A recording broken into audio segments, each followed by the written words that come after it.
Tu pèses sur play? Ouais. Non, c'est rewind, ça. Pèse sur play. Excuse-moi. Non, play, coudonc. Le truc avec le triangle là, à droite, là. Oui, je le sais. Non, moi le faire. Tasse-toi de là. Non, là. c'est correct.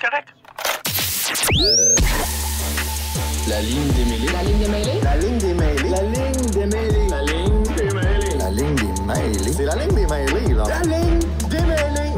Mais je comprends pas ce que tu veux. Voici la ligne démêlée avec Arnaud Gascon-Nadon.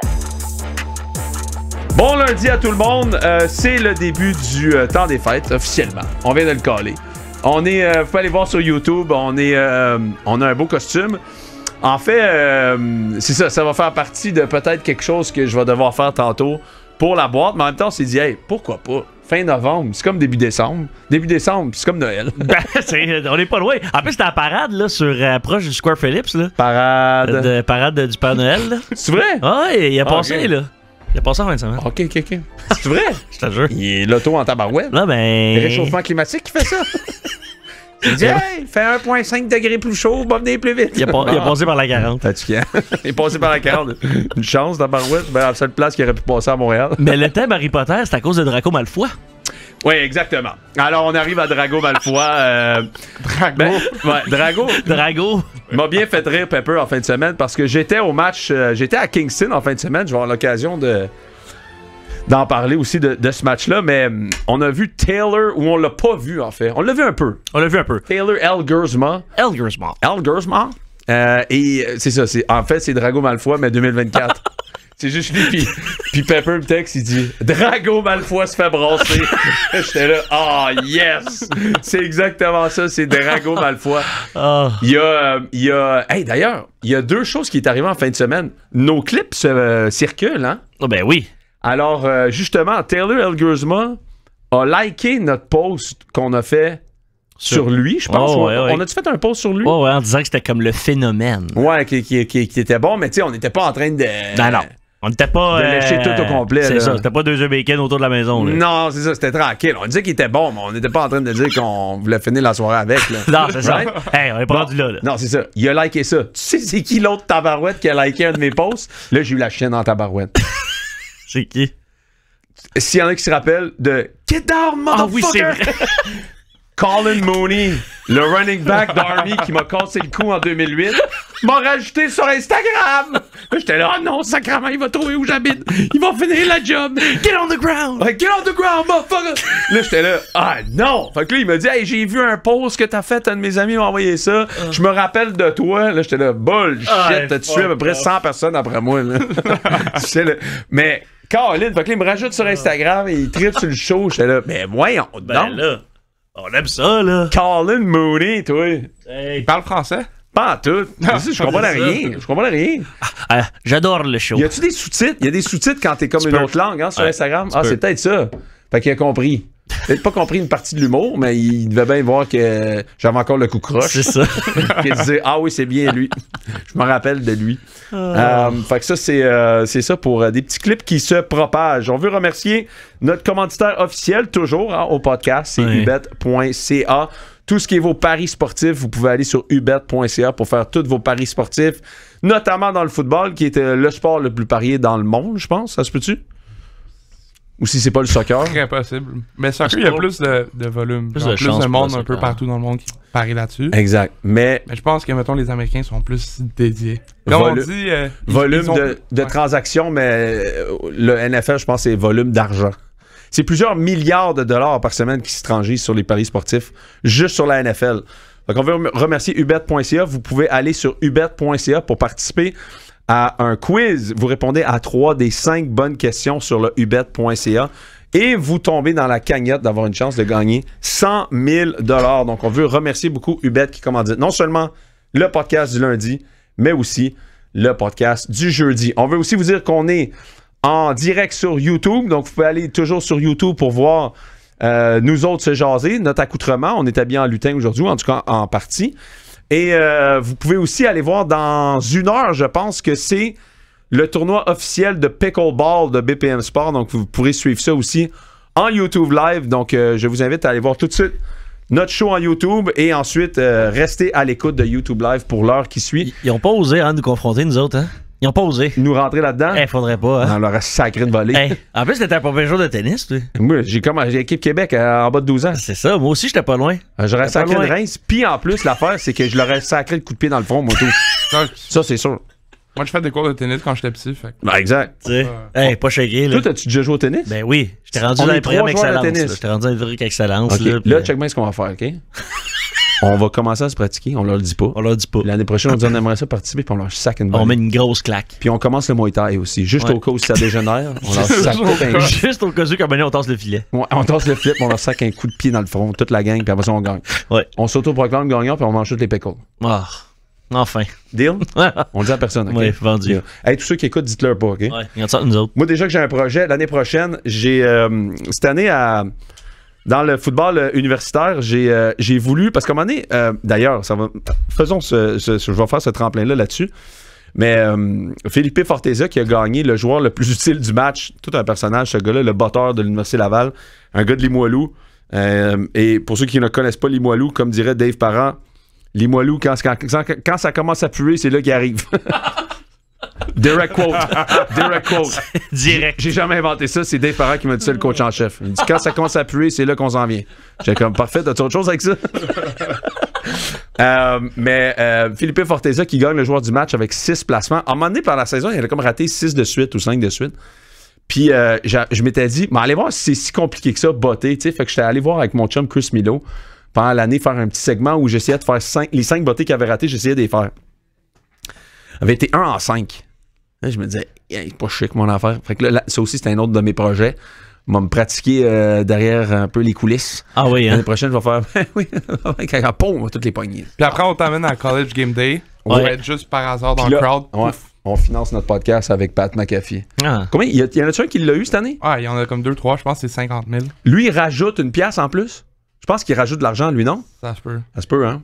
College Game. Lui, il a tellement sauvé College Game Day, là. Mon Dieu, que c'est rendu le fun d'écouter College Game Day.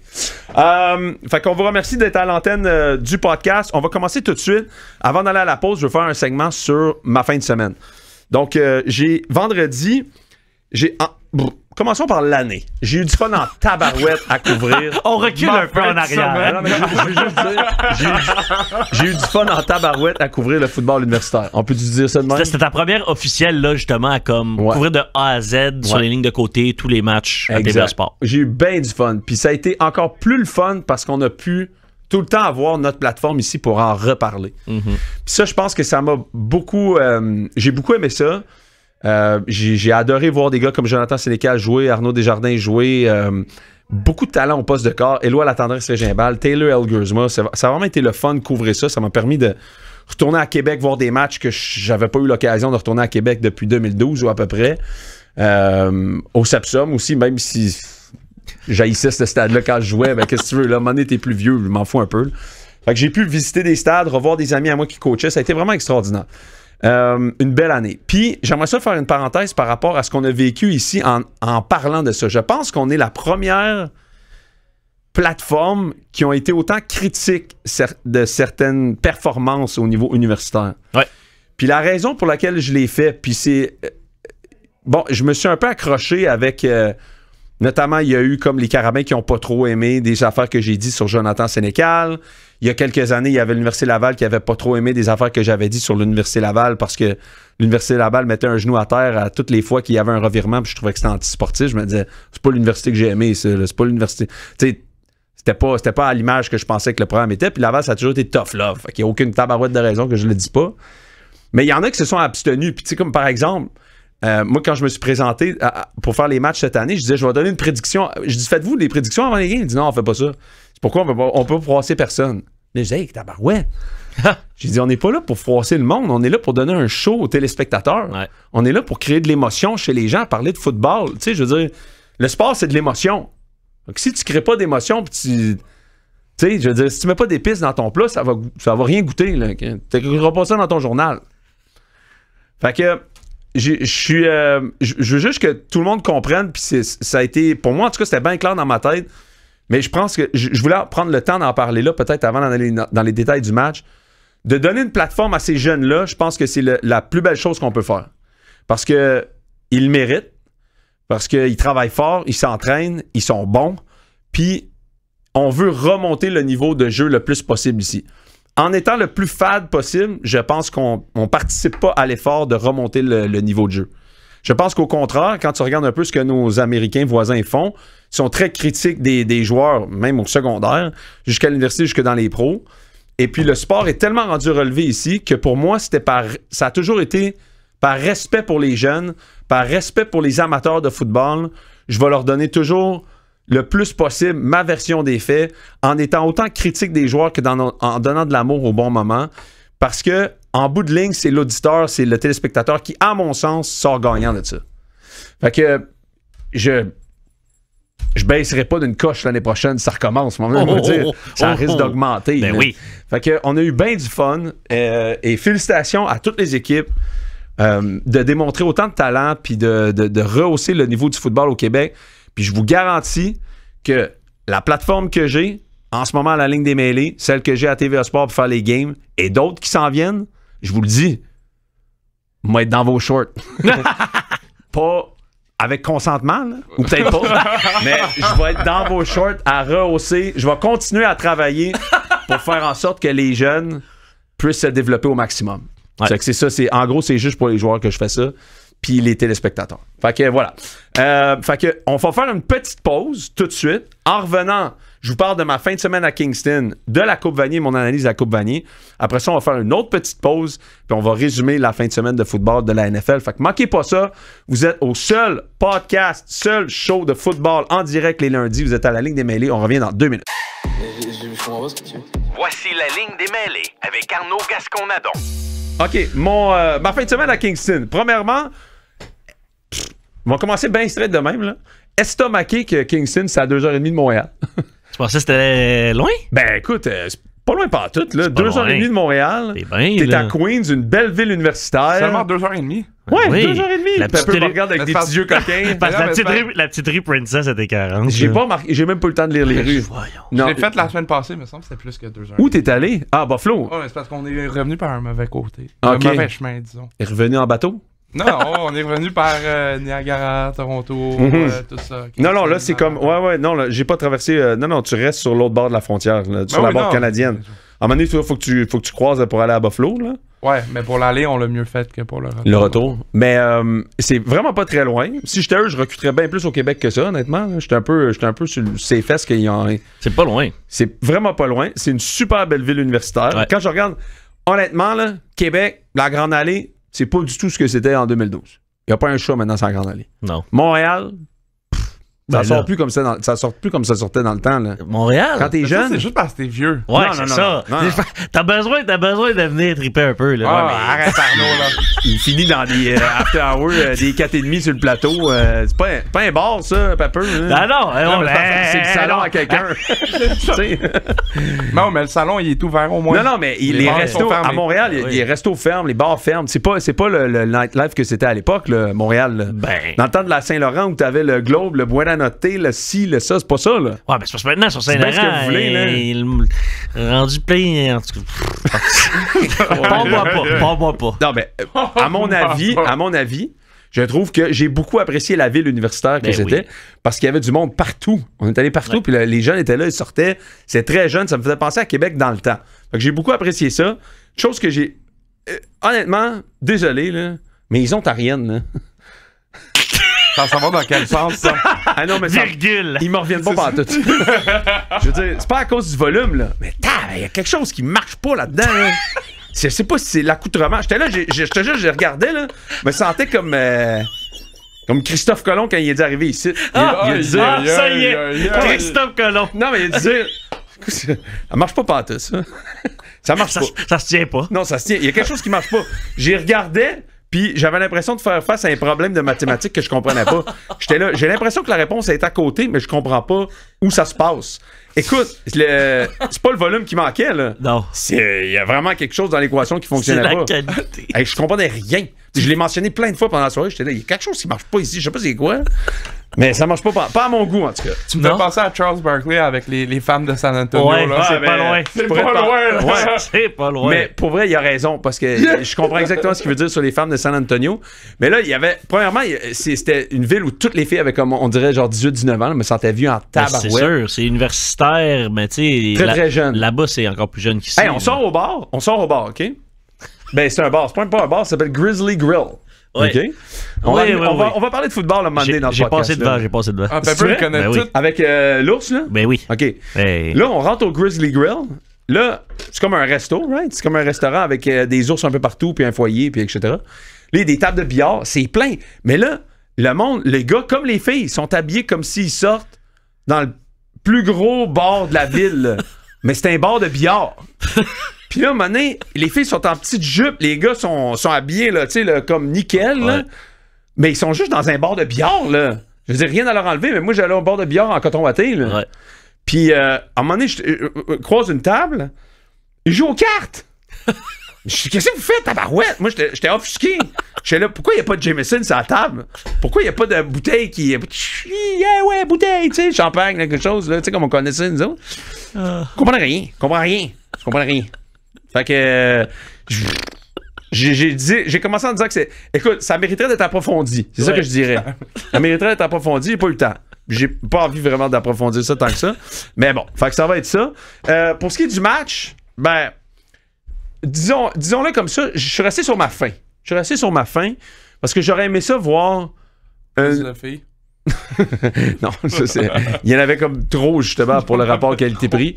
Mais disons que Taylor Elgersma, le meilleur joueur au pays, à mon avis, cette année, le joueur, en tout cas, le plus impressionnant que j'ai vu au Canada cette année, là, tu sais, par son bras, sa stature, etc., il n'a pas été dans le match. Ça a été très bref, les moments où on l'a vu exceller. Puis, je trouvais que Laval, maintenant, excelle tellement bien à juste étouffer son adversaire. Ouais. Tu sais, puis Montréal arrive à trouver des façons de pas faire ça. Mais quand tu arrives à la Coupe Vanier, là, contre quelqu'un qui les connaît pas, qui les a pas joués, qui savent pas c'est quoi, j'ai l'impression que c'est comme jouer Tomlin ou Belichick. Ouais. Ben, c'est ça que t'as dit jeudi passé, là. Mm-hmm. Ben, On t'a demandé c'est qui tu exact. pognes, là. Ben, ça a été comme... Ça m'a fait penser au Super Bowl Rams contre les Pats. Ça aussi, tu l'as dit jeudi passé. C'est vrai? Ouais. Ben ouais, je m'en rappelais même pas. Pour moi, j'ai passé la fin de semaine avec Antonio Brown. Je me rappelle de rien. Mais c'est ça. Si Laval devait gagner, ça devait être à l'image de ce que les Steelers font de bien, de ce que les Pats faisaient de bien avec Belichick. C'est-à-dire, ils te sortent de ta game. Ils t'amènent dans leur match à eux. Puis c'est du temps de possession, c'est pas chic, c'est pas beau. Fait que tu sais, comme amateur, j'ai pas eu beaucoup de fun à regarder la game. Comme connaisseur de football, je faisais tabarouette, Laval est en contrôle. Tu sais, comme ils arrivent là, sont 11-2 à la Coupe Vanier, c'est comme tu rentres dans notre élément. À partir de maintenant, tu viens dans notre monde. Tu le ressentais aussi de l'autre côté de la télévision. Là. Tu sais, moi, je l'ai regardé de chez moi. J'étais avec mes amis. On se fait un petit brunch mimosa. Dans un 4,5 encore dans le salon. Non. On était bien. On était bien. Ben des mimosas. Ben du monde dans le bain, ouais. Puis c'est ça qu'on se disait aussi en regardant la game. Puis c'est tous des anciens gars qui ont joué universitaire aussi. Puis t'es comme, tu le sens, puis tu le sais que l'autre bord sont au courant que Laval sont là souvent. Ouais, c'est ça, exact. Ils savent que l'autre bord sont là chaque 2 ans. C'est ça. Tout le temps. Alors que eux, c'est l'université qui est pas là souvent. Ouais. Fait que malgré le fait qu'ils ont connu une saison au-delà de leurs attentes, c'est sûr qu'en quelque part, mentalement, tu pars à -2. Ouais. Puis tu l'as vu parce qu'en première demi, ils ont couru à balle alors que leur identité à Laurier, c'était de lancer. Exact. Puis ils couraient. Puis pour moi, ça, c'était signe que présentement, ils dérivaient de leur plan de match. Hey, puis c'est ça, le coaching de Laurier, à mon avis, était épouvantable. Là. Puis après ça, ils ont commencé à lancer la balle à leur numéro 4 qui était incroyable. Il est vraiment très solide. Puis même là, il a raté des gros jeux. Mais oui. Mais il a fini, je pense, 11 catchs, 179 verges, tu sais. Ça n'a pas paru. Non, mais ça n'a pas paru parce que Laval a réussi à faire en sorte que chaque attrapé qu'il faisait était pas suivi d'un autre gros jeu, par exemple. Ouais. Juste une drive. Une drive, ouais, c'est ça. Une drive, un gros jeu à un moment donné, boum, après ça, on arrête, on te limite. Tu sais, je veux dire, t'arrives en fin de match, puis tu dis à Laurier, par exemple, moi, c'est toujours, tu sais, souvent, tu peux évaluer un match comme ça quand tu regardes le match. Peu importe ce qui. Je vais prendre l'exemple de ma Coupe Grey en 2016. Si on avait commencé le match en disant hey, 33-30, fin du 4e quart pour les Red Blacks, tu le prends-tu ou tu le prends pas? Ben oui, je vais le prendre. Il était 15-2, on va le prendre certain. Même affaire du côté de Laurier. T'arrives en fin de match, t'as la meilleure attaque au pays, tu te dis, garde, je te dis pas le score du match, là, mais Laval marque pas un touché de la game. Tu le prends-tu? Ben oui. C'est sûr qu'ils disent oui. Mais Laval... Et pourtant, tu sais, mettons, tu dis, Ethan Jordan, 11 catchs, 179 verges, puis Taylor Elgersma, 24 en 36, puis Laval marque un touché, tu le prends-tu? Oui. Et pourtant, perdre la game. Mais ils ont jamais été dans la game. Tu sais, ça a été bref les moments. Ouais. Mais comme Marc Fortier disait, le coordinateur défensif de Laval, c'est que tu contrôles le rythme du match. Ouais. Puis tu arrives à faire des jeux juste au moment opportun où toi, tu es plus à l'aise que l'autre personne. Puis toi, tu restes dans ton plan de match, puis l'autre se sort de son plan de match. Parce que si vous pensez à la maison qu'il y a juste les joueurs qui sont stressants en entrant dans une game, là, vous n'êtes pas au courant que les coachs sont stressants en tabarouette. C'est clair. Puis la plupart des coachs n'ont pas l'expérience de jeu. Donc, ils n'ont pas l'expérience non plus des grands moments, des grands matchs. Donc, tout ça, ça doit se travailler avec de l'expérience. C'est rare des bons joueurs qui sont des bons coachs. Pourquoi? Parce que les bons joueurs sont souvent trop émotifs pour être coach. Mais ils ont l'expérience des grands matchs. Mais quand tu arrives dans des grands matchs comme entraîneur, moi, par exemple, à un moment donné, je vais vous donner quelques situations, mais en fin de match, à un moment donné, Laurier est dans la zone payante de Laval et essaye d'un jeu d'option avec Taylor Elgersma. Un jeu où Taylor court le ballon, là, comme We Are Marshall, là, et fait une latérale là, sur le côté à son porteur de ballon. Je les ai pas vus faire ça une fois de l'année. Pourquoi tu fais ça dans le moment le plus important de ton année? Pourquoi tu cours la balle dans des moments comme ça? Ouais. Tu sais, je veux dire...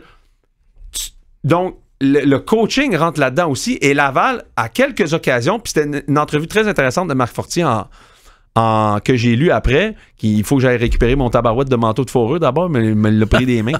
Il était pas gêné. Ouais, il était pas gêné. Il m'a dit, t'as moi ce manteau-là, mets-moi les deux bras derrière, ben droit, comme si c'était Superman qui s'envolait. Là.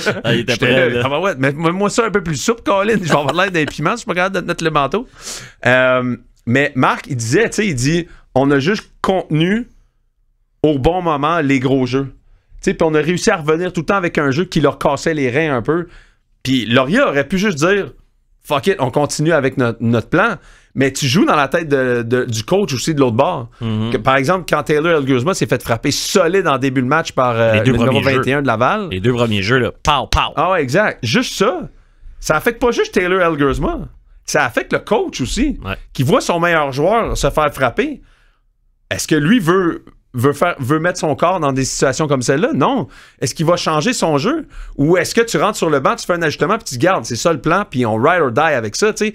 Il y a quelque chose... Moi, je l'ai déjà vécu comme joueur, où j'ai déjà vu des coachs quitter leur plan. Puis en fin de match, après ça, s'excuser en disant « J'ai perdu la boule, tu sais, je m'excuse. Moi, je l'ai échappé. J'aurais dû rester dans notre plan, tu sais. » Fait que c'est tout au mérite de Laval puis des joueurs aussi qui adhèrent vraiment à ce style-là. T'sais, parce que comme je disais, des fois, il y avait des anciens qui me disaient, Laurier n'a jamais joué la défensive de Laval. Rien enlevé à certains bons joueurs de Laval, mais c'est pas une des 10 meilleures défenses de l'histoire de Laval qu'on a vu là. Tu sais, je veux dire, c'est une pas pire défense, mais tu sais, t'as Jordan Lessard, le demi de coin, qui va probablement aller jouer pro. T'as peut-être Justin Cloutier aussi comme secondaire qui va aller jouer pro, mais peut-être c'est tout, là. Tu as eu des éditions de Laval avec des All-Canadian, des joueurs tout étoiles qui s'en allaient jouer pro pas mal plus que ça, dominant à travers la saison contre des bonnes offensives. Fait que c'est ça, mais c'est rendu que Laval est expert dans comme un combattant ultime, là, ou Floyd Mayweather. Là, ouais. tu viens toujours jouer dans le monde de l'autre. Puis t'es-tu capable de dealer avec ça pendant 60 minutes? La seule fois où j'ai vu du match où j'ai vu Elgersma lancer une grosse balle, c'est, je pense, sur les trachurés à gauche, là, une bombe de comme 40 verges, mais il était quasiment sur les trachurés à droite, puis il a lancé une bombe genre 60 verges là, à Jacob. C'est le seul moment où je me suis dit, oh, peut-être que là, il va se passer de quoi. Il y a eu des moments, il y a eu 3-4 moments comme ça dans le match. Quelques petits flashs, mais jamais, comme tu dis, jamais de manière consécutive où tu sentais qu'ils étaient en danger. Exact. Puis j'avais tweeté ça. Ça pourrait être date fuck ou kill. Date fuck ou kill, ou disons ça pourrait être genre start bench. Attends, c'est start bench. C'est quoi là? Cut. Start bench cut. OK, on joue à start bench cut, OK? Ouais. OK. Joe Sénécal, Taylor Elgersma ou Arnaud Desjardins. Start, bench, cut. Start, bench, cut. C'était quoi le rapport avec l'autre affaire? Ben, c'est des trucs comme ça que tu peux dire sur les réseaux sociaux. Start, bench, cut. Date, fuck or kill. Ok, on commence par Pepper. Tu y vas? Ouais, moi je cut Elgersma. Tu cut Elgersma. Ouais. Ok, attends, on se positionne, on est une équipe professionnelle. Ouais.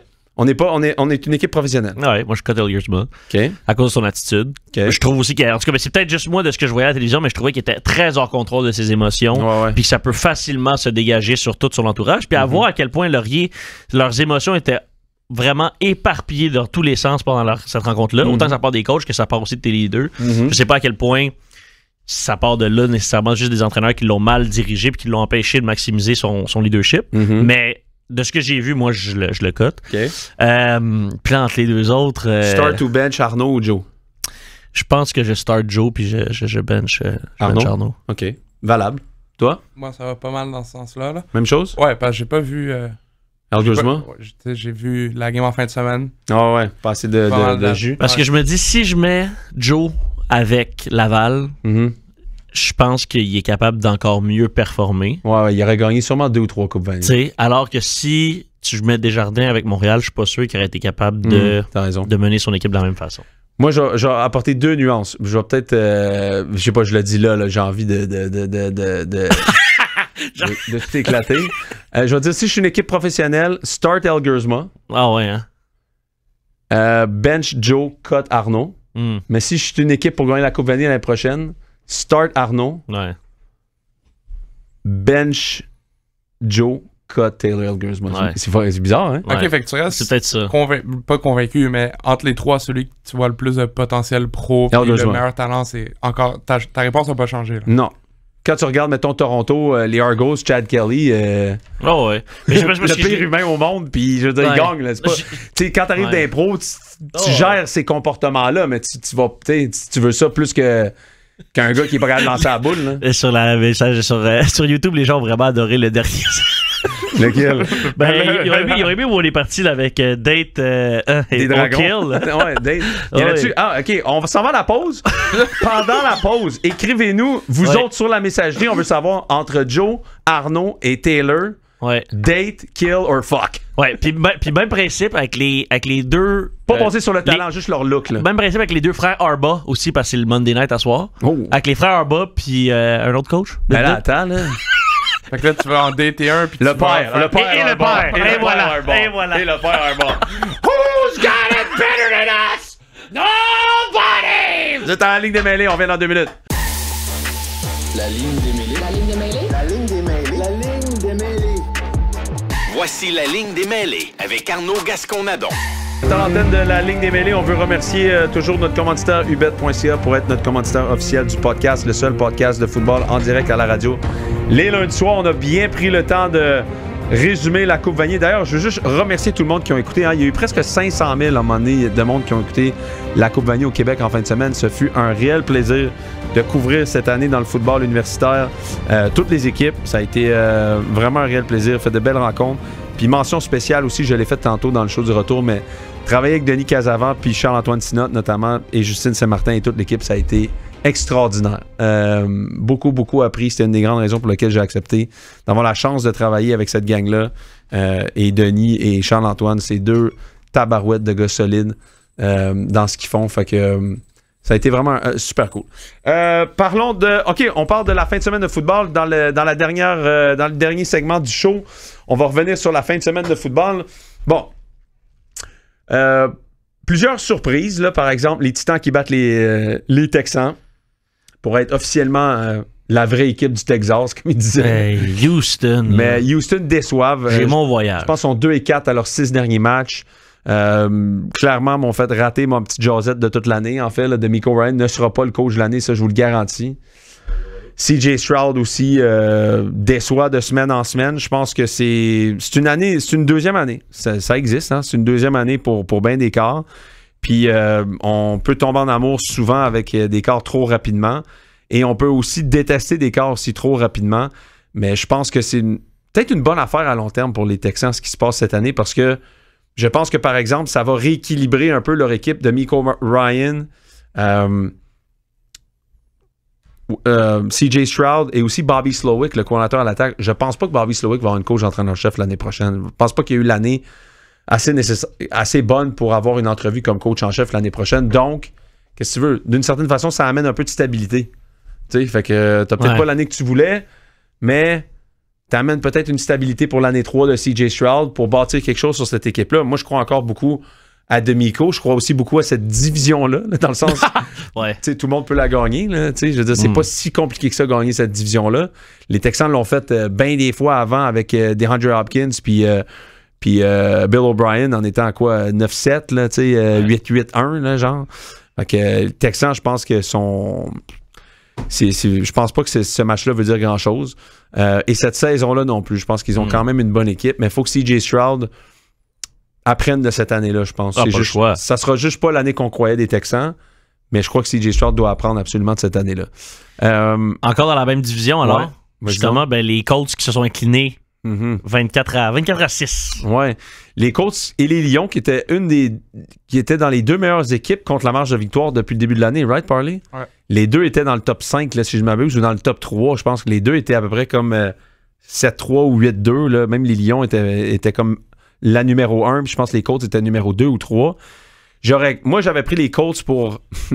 Dans le retour, j'avais pris les Colts pour gagner parce que j'essayais de rattraper Big Ben, mais je suis pas déçu du match d'Anthony Richardson. Tu sais, même si le score, c'est 24-6. 24-6 contre la meilleure équipe de la Ligue. Ouais, il a pas mal paru. Puis il y a ces receveurs qui ont échappé des ballons comme dans la zone des buts. C'est sûr que tu peux pas battre les Lions comme tu as écrit dans ton résumé, Parley. Tu peux pas battre les Lions à coup de field goal. Ça, c'est sûr. Non, Impossible. Mais ces receveurs ont échappé des balles dans la zone des buts. Fait qu'à un moment donné, c'est Anthony Richardson ou c'est ses receveurs, tu sais. Ils ont raté des occasions. Quand tu regardes le match, le match au complet, seulement 11 premiers essais pour les Colts. OK? 22 minutes de temps de possession, 37 minutes du côté des Lions. On a couru la balle, mais 5,5 verges par jeu du côté des Colts, 5,4 du côté des Lions.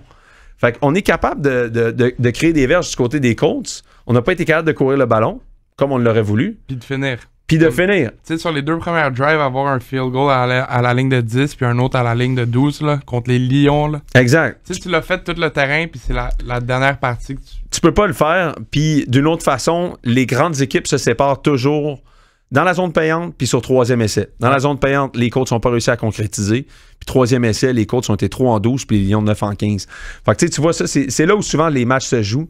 Mais aucun revirement du côté des Colts. Il y a des points... Moi, je pense que tu t'enlèves plus jamais Anthony Richardson du terrain, là, au moins jusqu'à la fin de l'année. Là. Puis tu lui donnes encore une autre année, moi, je te dirais. Pour vraiment voir ce que ce gars-là a dans le ventre, parce que c'était sûr que c'était un projet dès le départ. Il fallait vraiment être un imbécile pour... excuse-moi. Mais je vais parler pas comme fan, là, mais au niveau des Colts, là, il aurait fallu que ça soit une gang d'imbéciles de penser qu'il allait arriver puis juste éclore dans la NFL. Tu sais, je veux dire, c'était déjà un projet en Floride. Puis tu sais, les 3 matchs qu'il n'a pas joué cette année, puis c'était Flacco. Là. Flacco, il est allé 0-3. Là. Il est allé 0-3. Peut-être que notre conversation serait bien différente si Flacco a fait ce qu'il a fait aux Browns l'année dernière. Exact. Mais, tu sais, à un moment donné, Flacco, c'est Flacco aussi. Là. Donc moi, tu sais, 11 en 28 du côté de Richardson, 172 verges, mais des passes échappées. Puis ça, de ce côté-là, ben, si tu veux aider ton carrière recrue, tu peux pas échapper des ballons, là, c'est les receveurs. Là. En plus, on sait pas combien de temps va être out Josh Downs, mais il s'est blessé, qui était le meilleur receveur de passe. Ouais. Ça peut faire mal, mais non, effectivement, j'ai regardé une bonne partie du match, puis c'est une des premières fois où j'ai senti que Richardson était plus... avait l'air plus à l'aise. Aussi dans ses décisions, puis dans ses courtes passes. Souvent, ça fait ça jouer les Jets. Ça donne confiance. Ça donne confiance pour l'avenir.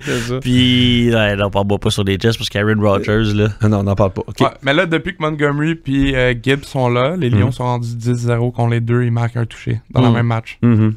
Ouais, ça devient une équipe qui peut tout faire d'une certaine façon pour gagner un match. C'est ça qui est intéressant. On aura l'occasion de s'en parler encore dans une autre rencontre. Je vais faire un parallèle avec ça. Prochain match, Eagles-Rams.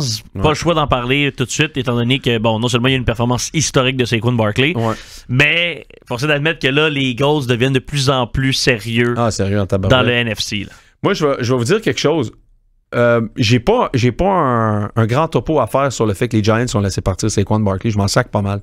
Ouais. Ça aurait absolument rien changé des Giants à long terme si Saquon était resté là. On peut débattre de ça, là, mais qu'est-ce que les Giants auraient fait de plus avec Saquon cette année? Autant je suis d'accord, ils l'ont laissé partir à Ça, c'était niveau de ridicule. division. Ça, c'est ridicule. La décision de le laisser partir est cave. Mais la Genre, ils auraient dû le garder. Pour faire quoi? Mais c'est ton meilleur joueur, il vend des jerseys, c'est le joueur le plus populaire de ta franchise de loin. Ouais, mais... C'est comme tu vois le vidéo du... je me rappelle plus si c'est le owner ou le GM des Eagles. Des Giants. C'est pendant le Hard Knocks. Ouais, puis après, il est en train de parler, puis il dit genre, il va avoir bien de la misère à dormir si... C'est sûr. Si ce qu'on finit par aller aux Eagles. Mais c'est pas le perdre, c'était le fait de le laisser partir aux Eagles. Mais c'est ça qui... Tu sais, tu peux pas quand tu laisses partir un joueur, tu peux pas choisir où est-ce qu'il va aller. Non, mais si t'entends risque. parler qu'il s'en va aux Eagles, peut-être que là, je comprends le point de vue. Tu dis, attends, là, on peut pas faire ça, on peut pas le laisser partir à notre rivaux de division. D'un point de vue marketing, d'un point de vue ci, ça. Mais je vais te ramener ça à un autre niveau. Pour moi, c'est... Je pense que les Giants, avec Brian Daboll, puis c'est con parce qu'ils ont repêché Malik Neighbors, tu me diras, mais ils voulaient changer l'image de l'équipe, ou en tout cas de l'attaque. De donner cette attaque-là peut-être à Daniel Jones ou à un autre corps, peu importe. Mais que ça arrête de passer par le porteur de ballon. Ça a été une décision qu'ils ont prise. Pas les seuls à avoir pris ça, là. Ouais, mais tu vois que c'est à coup de... Genre, Malik Neighbors dans sa première année, t'as-tu vu son entrevue après la game? Là? Ah, c'est épouvantable. Sa première année dans la NFL, première année avec les Giants. Il a l'air au bout. Il dit, je t'en ai de perdre. De quoi tu parles, buddy? Tu viens d'arriver, Colin, là, slack les shorts, là, Colin, là. De quoi tu parles? Ça m'écoeure, les jeunes de même qui parlent de même, là. Mais c'est quoi, tu sais... C'est le genre de gars, Malik Neighbors, qui s'engueule avec sa blonde puis il enlève toutes ses photos d'Instagram, là, genre. Non, mais tu sais, il est fatigant, là. Faut-tu bien gérer tes problèmes tout seul? Non, mais il était pas obligé de le dire à tout le monde. Il était sa commotion, puis il était déjà dans son club, là. Il était prêt, là, lui, là. Hey, lui, ça fait 9 games qu'il parle. Il dit, mais je veux plus jamais perdre. Je t'en ai. Aïe, des pompes, là. Désolé, là. Non, mais sérieux, hey, je serais tellement... Hey, t'imagines jouer avec ce gars-là? Ouais. Hey, Mais... tu dis, hey, man, on peut-tu faire un meeting d'équipe mardi puis s'en parler, là? Ouais, Malik, de quoi get tu out parles? of here, Malik. Non, mais à un moment, un peu de professionnalisme, là. Ouais. Ta première année, là, shut the fuck up. Sérieusement, là. Je trouve ça capoté. Les jeunes, maintenant, me font capoter des fois avec ça, là. Ils préfèrent aller le dire aux médias ou sur leur story que de le dire à la personne en face. Ouais, ça, c'est vrai. Va voir des balls puis ton GM puis va dire ce que t'as dit. Pourquoi tu le dis aux journalistes avec ton code de cuir, là? Est-ce que... Mes cœurs. Il faut quand même qu'on... Non, mais sérieux, là. Saquon Barkley, est-ce que tu lui attribues le titre de MVP présentement? Pas plus que Josh Allen ou pas plus c'est ça, que moi, Derrick Henry. Mais il est dans la vois. conversation. Il était pas avant ce match-là, mais il est dans la Moi, conversation. je le vois égalité avec Josh Allen, je pense. Je vois pas qui d'autre. Ben, Derrick Henry, ouais. Oui, mais tu sais, on en a parlé, il lui donne pas nécessairement tant de volume.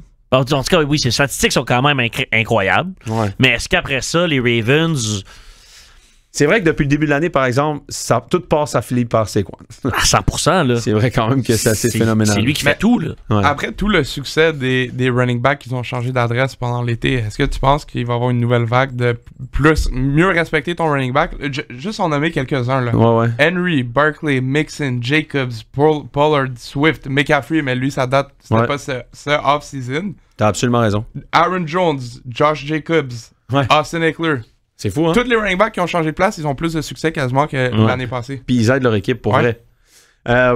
Moi, je pense que la mode de tout donner au corps va finir très bientôt. Puis je pense qu'elle est déjà entamée, d'ailleurs. La NFL et les médias l'ont pas compris encore, mais je pense qu'elle est dans notre face, puis on le réalise même pas. Parce que les Lions, ça passe pas par Jared Goff, tu viens de nous le dire. Les Eagles, ça passe par Saquon, right? 100%. Les 49ers, ça passe par Christian McCaffrey. Ouais. On l'a vu en fin de semaine. Les Packers, depuis le début de l'année, c'est pas parce que Jordan Love est pas là qu'ils gagnent pas. Hein? Ça passe par Malik Willis puis Josh Jacobs. Josh Jacobs joue tellement bien. Il joue tellement bien. Après ça, dans l'américaine, les Ravens, ça passe par leur running back puis le jeu au sol, en tout cas. Ouais. Chiefs, ça passe par le jeu au sol. Bills, ça passe par le jeu au sol. Clairement, là, on le voit, là, les 7 meilleures équipes de la NFL en ce moment sont toutes des équipes avec des identités assez similaires. Joue physique puis court la balle. Fait que oui, t'as comme... Là, en ce moment, on parle de Shedeur puis de qui va être le prochain corps arrière. Puis je viens de parler de CJ Stroud. Puis on parle d'Anthony Richardson. On en parle. Mais je pense que les meilleures équipes ont déjà reviré le bateau de bord. Puis l'année prochaine, il y a à peu près 10 porteurs de ballon, je pense, qui pourraient sortir dans les 2 premières rondes. Et moi, je pense qu'on va revoir, je l'avais dit, je pense, au début de l'année, ou en tout cas, une de mes prédictions, c'était de voir ça parce que sur le côté monétaire, là, maintenant, ça devient extrêmement payant d'avoir un tabarouette de bons porteurs de ballon. Est-ce que je vais aller vérifier pour vrai, là, mais je pense que Saquon Barkley fait comme 7 millions de dollars par année. C'est 8. Ouais, mais je pense qu'il est comme à... Sur le cap, il est comme à 6, mais je pense que c'est plus comme 11-12.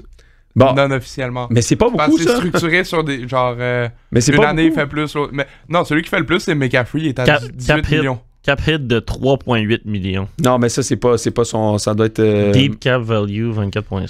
Le contrat de Saquon... Le contrat de Saquon, c'est 3 ans pour 24 millions. Fait qu'environ 8 kicks par année. Mais c'est pas beaucoup, Non, là. ça, c'est une aubaine. Malik Honnêtement, Neighbors, là, tu penses qu'il va demander combien? Juste là. Il va demander 30. On va demander minimum 40. 30. On va demander Ouais. 40. Ah. Pour faire quoi? Moi, c'est ça, la mode des carrières puis des receveurs, c'est fini, là. Ouais, Mais c'est ça, fini. puis après McCaffrey, après l'année, genre, ils l'ont échangé aux Niners, puis après, il a prouvé que cette attaque-là passait par lui. Ouais. Après ça, ils ont fait, OK, on va te donner 18 millions par année. Mhm. Puis, il y a quelque Ça, chose... c'est qui- comme le RB numéro 1 dans genre niveau salaire en ce moment. On est moins dans l'analyse des matchs, mais je trouve ça encore plus intéressant, cette discussion-là, parce que je vais te ramener ça ailleurs. À l'époque, les porteurs de ballon, la grosse affaire des porteurs de ballon aussi, c'est que rapidement, ils perdaient de la valeur parce qu'ils se blessaient ou ils étaient comme fatigués. Parce que tu avais Terrell Suggs, Ray Lewis, Bart Scott, Brian Urlacher. Brian Urlacher. Tu sais, tu avais des linebackers immenses. 2-3 gars de 250 livres qui vont te péter la gueule. C'est plus ça maintenant, là. Fred Warner, il est quoi, genre 2,20? Mais c'est pour ça, même ça. Tu sais, ça- t'as plus les gros secondaires qu'avant. Non, c'est Puis t'en rendu, as- ils sont fit, là. puis T'en ils as sont- plus 3. Tu sais, avant, t'avais les Junior Seau, Zach Thomas qui étaient tous. T'avais le Will, le Mike puis le Sam. 3 secondaires intérieurs d'à peu près 240-250 livres. Maintenant, t'en as 2. Parce que la plupart des formations de base de la NFL, c'est le nickel. 5 demi-défensifs, 2 secondaires. Fait que tes porteurs de ballon se font moins cogner qu'avant aussi. Tes ailiers défensifs, maintenant, c'est TJ Watt. C'est pas Julius Peppers, là.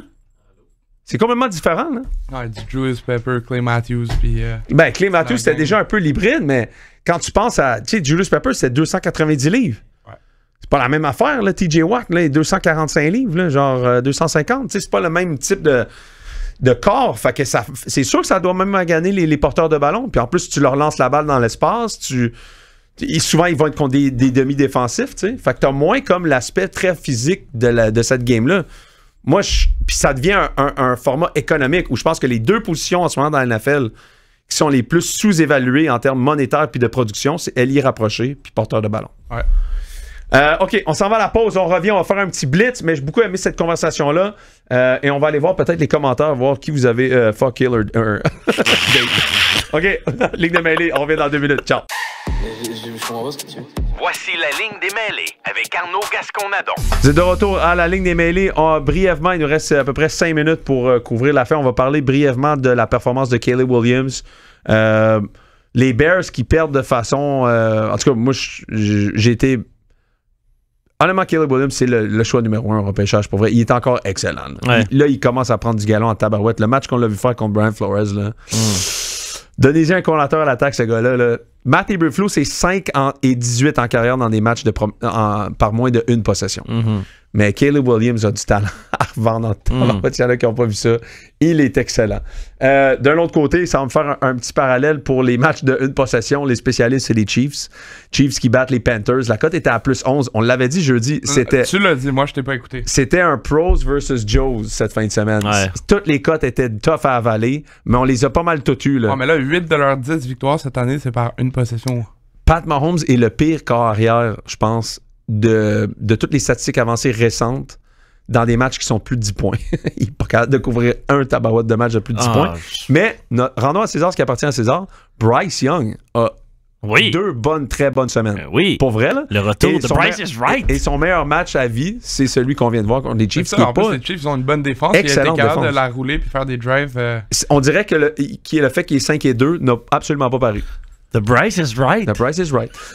Et l'autre, Cowboys Commanders, là, attachez-moi quelqu'un, c'était 15-9, il restait 5 minutes, ça a fini 34-26. Hey, Même pas en prolongation, moi, tabarouette. j'affrontais Daniels dans mon pool, là. Hey, Tout allait bien, il y avait 11 points et demi. Ouais. Puis là, la game finit à 32. Mais l'affaire que j'avais pas prévu des Commanders, j'avais prévu qu'ils s'amélioraient dans l'année. Mais j'ai complètement oublié que Cliff Kingsbury était là. Ouais. Et non seulement qu'il était là, mais je pensais que c'était juste comme entraîneur-chef. Mais il faut croire que c'est aussi comme coordinateur à l'attaque. En carrière, ce gars-là est épouvantable. épouvantable en deuxième moitié de saison. Ah, moi, j'appelle ça le Cliff's Cliff. Ouais, exact. Non, Le mais c'est Cliff's terrible. Cliff. Le Il y a eu- Cliffs. Il y a eu Fait qui, que, là? en 2013 et 2018, il était à Texas Tech. Avec Comme, Pat Mahomes. Ouais, ben, pas pendant les 5 ans. Là, Non, mais il y a eu Pat au moins 2 ou 3 ans. là-dedans. Check, en 2013, ils ont commencé l'année, c'est comme sa première année à Texas Tech, ils ont commencé 7-0. Ils ont fini l'année 8-5. Fait qu'ils ont fini l'année 1-5 sur leurs 6 derniers. 2014, ils commencent 2-0. Ils finissent leurs 10 derniers 2-8. Fait que 4-8 au final. 2015, ils commencent 5-2. Les 6 derniers 2-4. Fait qu'ils finissent 7-6. En 2016, ils commencent 3-1. Ils finissent 2-6. 2016, il était où, là? Il était encore à Texas Tech. Ok. Jusqu'en 2018. 2018, c'est en première année aux Cards. Fait que première année aux Cards. 5-2 pour commencer l'année. 0-5. Exact. Ça, je me rappelle très bien de ça. 5-7 au final. Ouais. 2019, 3-3-1 pour commencer l'année, 2-7 au final, 5-10-1 la fiche totale. Ouais. 2020, 6-3 pour commencer l'année, 2-5 pour la finir, Ouais. 8-8. Ouais, c'est un classique. 2021, je pense que c'est la seule fois qu'il a fait les séries. Il a commencé 8-1, il a fini 3-5, fait que 11-6 au total. 2022, il a commencé 4-6, il a fini 0-7 les Ouais. 7 derniers, Puis- 4-13. Et la seule année qu'il a passé à USC, Ouais. ils ont commencé 6-0, Mais ils ont il était- fini 2-5, fait qu'ils ont fini 8-5 au total. Ouais, c'est terrible. Et ça, c'est vraiment le Cliff Kingsbury là, depuis 2013, tabarouette. Puis là-dessus, il y a eu Baker Mayfield, Pat Mahomes, Kyler Murray, Caleb Williams. Ah non, il y en a eu des QB. Pas un carrière qui leur a manqué. On doit quitter, mais rapidement, le Harbaugh Ball ce soir entre les Ravens et les Chargers. John Harbaugh est 2-0 contre Jim.